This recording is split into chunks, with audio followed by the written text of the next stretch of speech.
अगला सवाल भी आपसे ही है नईम साहब। आपसे मैं ये पूछना चाहता हूँ अयाज़ हसन साहब के बिहाफ पे। वो उनका सवाल ये है कि हज़रत ईसा अलैहिस्सलाम की आमद सानी से पहले दज्जाल ने आना था जी। तो ये बताइए कि अगर मिर्ज़ा साहब का दावा सच्चा है तो दज्जाल कहाँ है? बराए करम मुझे कुरान करीम के हवाला जात से जवाब दें, और अगर कोई हदीस बताएँ तो सिर्फ़ ऐसी हदीस बताएँ जो कुरान से साबित होती हो। अयाज़ हसन साहब का सवाल है। मैं अर्ज़ करता हूँ, ये आपने सही फरमाया कि दज्जाल ने आना है और दज्जाल की आमद और मसीह बिन मरियम की आमद जो है वो इकट्ठा उनको बयान किया गया।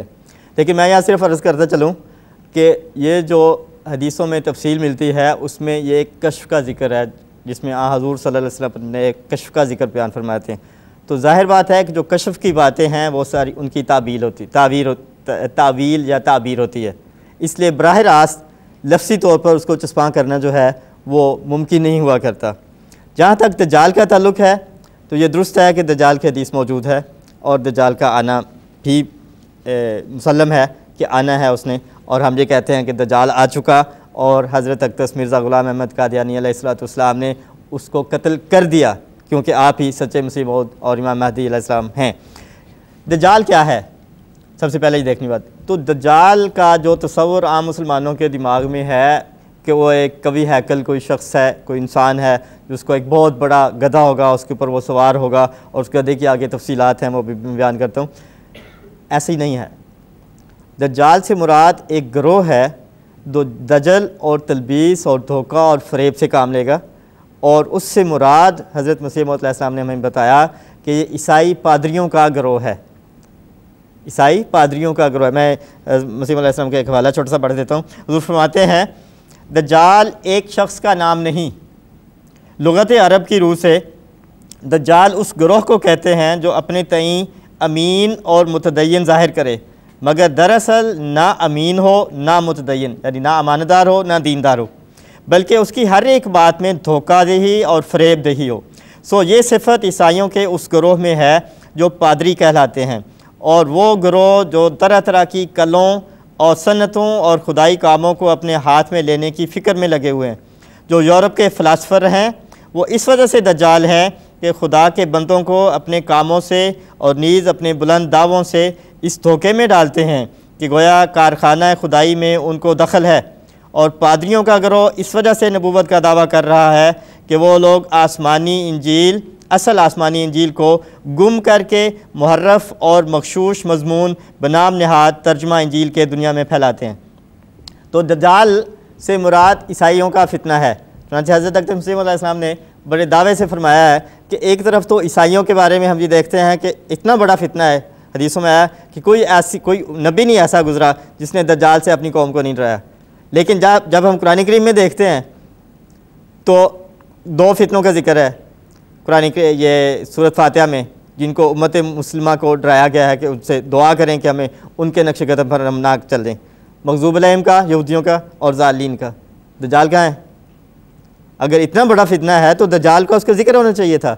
और फिर कुरान करीम में ईसाइयों का फितना जो है, जो तसलीस का अकीदा है और कफ़ारे का, उसके बारे में बयान फरमाया कि इतनी बड़ी बात है, ये इतना अजीम कलमा ये लोग मुँह से निकाल रहे हैं कि करीब है कि इससे ज़मीन व आसमान फट जाएं और पहाड़ गिर पड़े, कि इतनी बड़ी बात मुँह से निकाल रहे हैं। वो क्या बात है कि खुदा, एक इंसान को खुदा बना रहे हैं।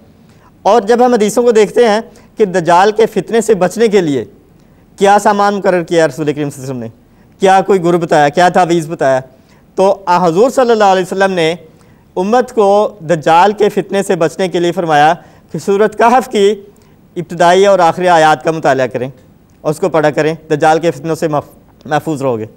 तो जब हम इन आयात का मुताला करते हैं तो इसमें इब्तिदाई आयात में भी और आखिरी आयात में भी वाज़ेह तौर पर ईसाइयों का जिक्र है, जिन लोगों ने तसलीस का अकीदा कर लिया और इब्ने मरियम को जो एक आम इंसान था खुदा बना लिया।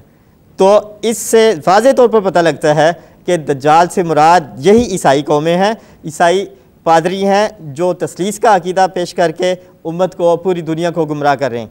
अब हम देखते हैं कि ये जो गधे का जिक्र किया गया है कि दज्जाल आएगा और उसका एक गधा होगा और गधे पर सवार होकर वो सारी दुनिया में फिर जाएगा और इस्लाम को तबाह करने की कोशिश करेगा। तो गधे के बारे में जो मुख्तलिफ़ तफसीलात मिलती हैं उसके बारे में यह है कि वो हवा में भी उड़ेगा, वो समुंदर में भी चलेगा, और उसके 2 कानों के दरमियान 70 गज़ का फासला होगा, और सवारियाँ उसके पेट में दाखिल होंगी, और चलने से पहले वो ऐलान करेगा कि आ जाओ भाई मैं चलने लगा हूँ, जिसने सवार होना है हो जाए। और उसके पेट के अंदर मुख्तलिफ चिराग रखे होंगे और ऐलान करेगा चलने से पहले। तो ये सारी तफसीलात हैं जो गधे के बारे में, दज्जाल के गधे के बारे में बयान हुई हैं।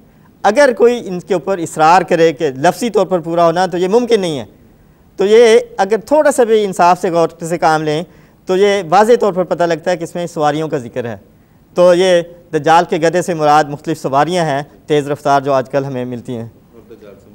आपने बताया हज़रत अक़दस मसीह मौऊद अलैहिस्सलाम ने फरमाया है कि दरअसल ईसाईयत का फितना है जो कि बड़ी तेज़ी से फैल रहा है, और जिस वक्त हज़रत अक़दस मसीह मौऊद अलैहिस्सलाम मबूस हुए उस वक्त ये फितना अपने ज़ोरों पे था। अब तो खैर ये चल के दहरियत की तरफ और पता नहीं कहाँ कहाँ निकल गए, लेकिन ईसाईयत की शक्ल में उस वक्त अपने पूरे उरूज पे और ज़ोरों पे थी। नहीं ठीक है, किस तरह हुज़ूर ने कत्ले दज्जाल फरमाया। ठीक है, नहीं साहब हम इसकी तरफ अगर आप इजाज़त दें तो हम बाद में आते हैं, यहाँ से हमें आगे चलना होगा। अगला